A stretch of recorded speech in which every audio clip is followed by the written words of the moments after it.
LSU bell towers seem more ominous than friendly as the future of Louisiana's flagship dangles in the legislative balance. Higher education this year will need to cut $42 million. This will be combined with a $28 million cut in top scholarship funds that the universities will have to absorb, resulting in the largest mid-year cut in Louisiana history. Governor Edwards' public address left many wondering how we got to this point.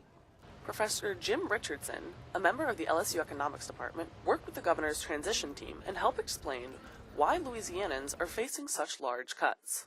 We were essentially, you took all your savings and spent it on this, and now suddenly there's no savings, there's nothing in the bank, and you still want to spend as much as you've been spending. Well, then your choice is either you don't spend it or you raise taxes to pay for it. And that's where we are right now. By law, the legislature must balance the state budget. This means that the $1.8 billion gap must be filled, and since higher education is one of few items not protected from cuts due to statutory dedications, universities are first up on the chopping block.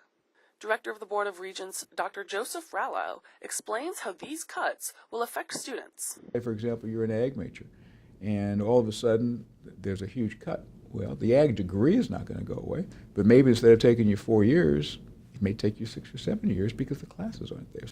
Louisiana laws make it impossible to discuss the budget this year, so Governor Edwards has called a special 3-week legislative session to balance the budget and help shape Louisiana's future.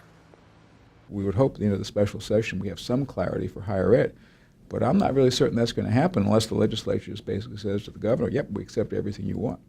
It is impossible to say what the state of LSU or Louisiana's budget will look like in 3 weeks, but one fact is certain. We need money now, right today.